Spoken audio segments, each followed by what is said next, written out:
Hi everyone, I'm Pastor Aaron from Redeeming Grace Reformed Church in Brantford. Hope everyone's doing well on this Tuesday morning. It's been a few days now since news in the Christian evangelical Reformed world came out that Pastor Tim Keller died. He passed away on Friday morning, if I have read and understood things correctly. So it's been a few days now that I've been thinking and reflecting, and I just wanted to share some reflections, some of the things that I've been thinking about, some of the ways that Tim Keller influenced me, my thinking, my life. If you don't know who he is, Tim Keller was a church planter and pastor in New York City. He planted Redeemer Presbyterian Church and was really an analyst of the culture as well, seeking to understand how does Christianity understand culture and how do we bring the gospel into a post-Christian, secular Western world. And so he's written much. He's written many books on the topic. He's spoken on the topic. His sermons are widely available online, on podcasts. There's a wealth of material that he's put out, and it's much of it is very, very helpful. I just wanted to hit on a few things that I think I really learned from Tim Keller, things that really impacted me from things he wrote and things that he said, and from just understanding or reading what others have written and said about him. So, four things that really came to mind of ways that I've learned or been impacted by Timothy Keller. First of all, is in really understanding the gospel in a fresh way. One of his key books, one of his best known books, is a book called The Prodigal God. It's just a little book. And what Keller does in The Prodigal God is he goes through the account, the parable in Luke 15 of the prodigal son. This well-known parable that Jesus tells about this young son who takes his father's inheritance and runs away and wastes it in just crazy, debauched living. What Keller does in that book is he really highlights what the gospel is and how we miss it. Because he argues in that book that the parable of the prodigal son is really the parable of two lost sons. Two sons who are just equally at loss. And as he fleshes this out, he says that yes, the younger son's lost as he runs away, lives a wild lifestyle. But the older son is just as lost because he doesn't understand the love of the father. He doesn't. He's banking on his good works, his faithfulness to his father in order to save him. And what Keller does is start by going to the beginning of Luke 15, where Luke writes that Jesus tells this story, tells this parable in response to Pharisees, the Jewish leaders of the day, who were upset with Jesus for eating with tax collectors and sinners. And Jesus tells this parable to basically say, yes, they're lost, but they repent. But they've repented. The tax collectors and sinners. You Pharisees are just as lost because you're counting on your own righteousness, you're counting on your own good works to earn you a place with God, and that's not how the gospel works. And so it's as Keller unpacks this parable, he brilliantly brings it into our context and really shows how both the person outside the church is lost, the modern secular person outside the church is lost. But the person, you can be just as lost inside the church if you're counting on yourself, if you're counting on your own good works and your own righteousness. And that really struck me as I was reading this book. I remember specifically sitting down one Sunday afternoon to read it, or begin reading it. And it really struck me, convicted me that that's the way I was living. I had grown up in church, and yet I was seeing myself as better than others because I had grown up in church, and really counting on that track record, that church attendance, living in a faithful way, or seeking to live in a faithful way, that was causing me to look down on others. And it convicted me that I'm a Pharisee. And I actually need to see my need, and I need to go to Christ, go to Jesus with that. So that's how Keller in that book really helped me understand what the gospel was, understand how I needed to stand before Jesus as a needy sinner in need of his grace. And that's really impacted my life. It's impacted my ministry, preaching to this day. A second thing that really impacted me from Keller was the need to preach Jesus.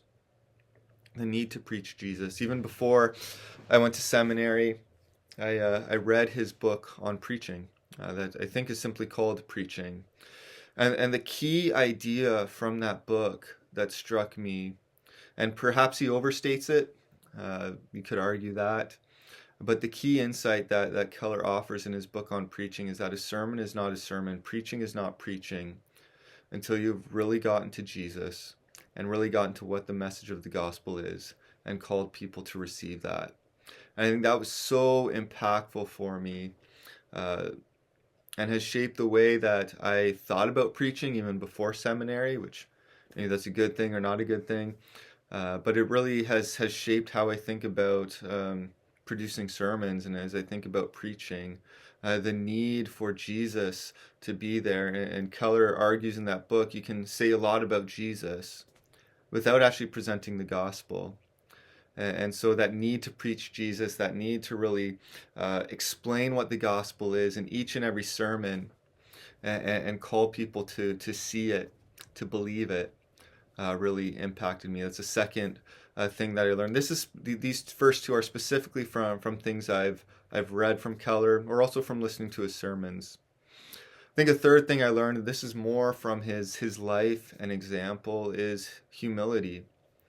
It's interesting to learn a bit about Keller's life. Colin Hansen recently released a really interesting kind of biography of Timothy Keller, really about his intellectual and spiritual formation.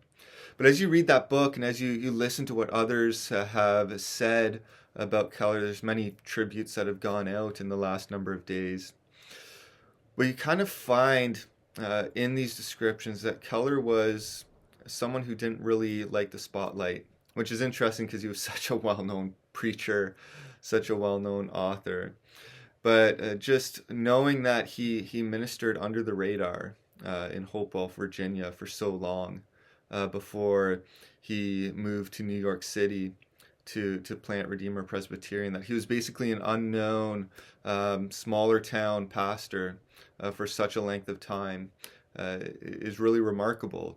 Particularly, I think, given the evangelical church culture of today, that you get young guys that blow up so quickly, plant churches and get so famous, so well known, so quickly. Keller's really pushes against that grain, and I think there's something really to that.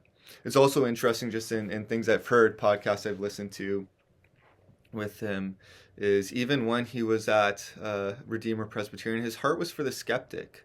It was during that time he became an author, a New York Times best-selling author. Books like The Prodigal God that I mentioned, books like The Reason for God became well-known best-selling titles. And he talks about in this one podcast he does with Kevin DeYoung that people would come to services at Redeemer, and Keller would always hold a question and answer time after the service to answer the questions of people who were there who were exploring Christianity, who were maybe skeptical about the gospel. He would take time to answer their questions. But as his books became more and more popular, he said people would come to the services and try to come into this question and answer time just so that he could sign a copy of his book for them. And he really pushed back against that. He in many ways was the reluctant star, so to speak, which I think just speaks to his character, to his humility, to the fact he wasn't trying to be a hotshot, well-known, famous megachurch pastor.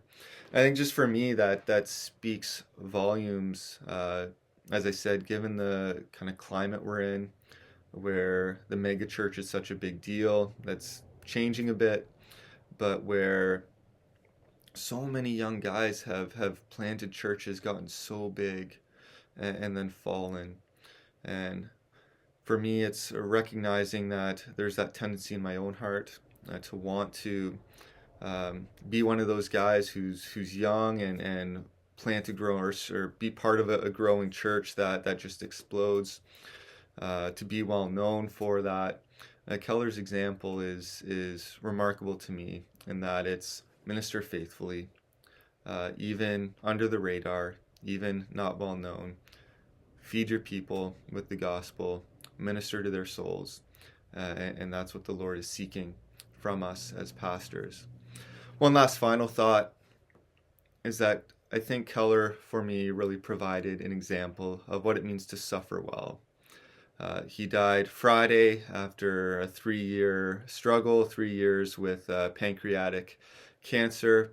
And throughout that time and various things that he wrote or he said, he never wanted the attention on himself, again, speaking to that humility, but he always commented about wanting to use that time well, whether that was writing or mostly writing in the last number of years. He wanted to use that time well. I think even, I'm not on social media, but through various videos and things I've read, his last words, his son, Michael Keller, tweeted out that his last words were, "I'm going to see Jesus. I'm going to see Jesus." And somewhere in there, in his last days as well, he commented that heaven's death is just going to make me better.